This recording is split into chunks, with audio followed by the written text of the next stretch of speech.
Hi, teachers. I got home and I started to think about all the things that we're doing to get ready for Monday with Google Classroom and all of our resources, and the talk about high quality instruction, the weekly lesson plan documents, and it can be very overwhelming.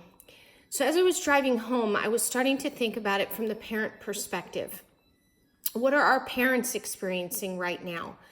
So if we're posting a lot consistently, how are they feeling as they try to help their kids?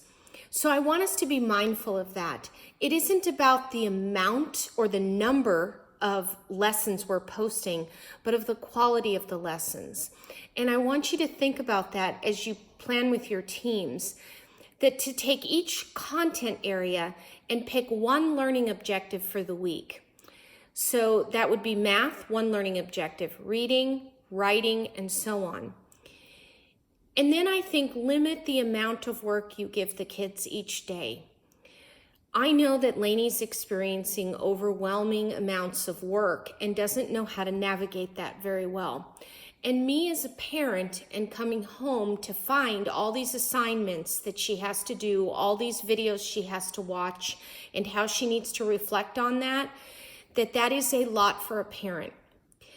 Now, many of our parents are stay-at-home parents and they want to have something for their kids to do, but we also have a lot of working parents, and we need to be mindful of the challenges they could be facing as two parents that are still working. We don't know what's going on in the home in terms of the stress level during this time, and it could boil down to that all a parent can do is get dinner on the table when they get home. So let's pause for a minute and think about that and what that's going to look like. Seesaw is another thing. So we have to be careful because Seesaw is for the parents, not so much for the kids. So when we're looking at Google Classroom, we're looking at the kids taking ownership of that learning, right? So if we're posting assignments on Seesaw, parents are getting that, not the kids. So ultimately, everything should go through the classroom. We'll talk more tomorrow when we meet through Google Hangouts with each of the teams. But I was just thinking about that driving home, the importance of realizing what it means to be a parent right now and the amount of pressure that they're facing.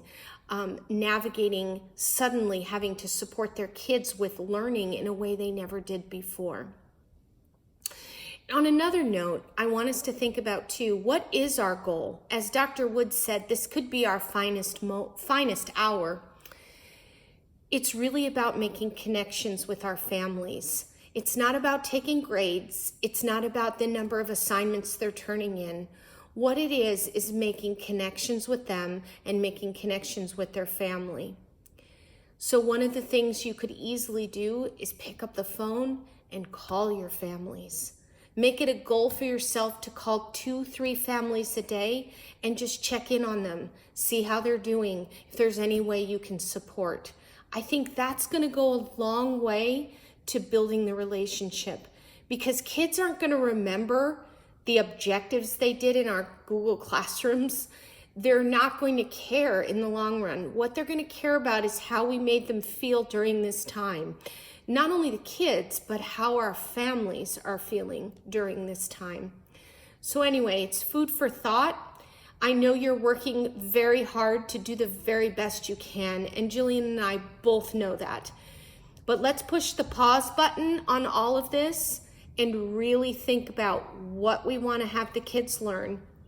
Make it fun, make it collaborative, and don't worry about the grades, and make connections with our kids and our families. Again, thank you for everything you do. I will talk to you tomorrow during our team Google Hangout meetings, and moving forward, continual Google Hangout meetings with you all to support you through this process. Thanks again, and have a wonderful evening.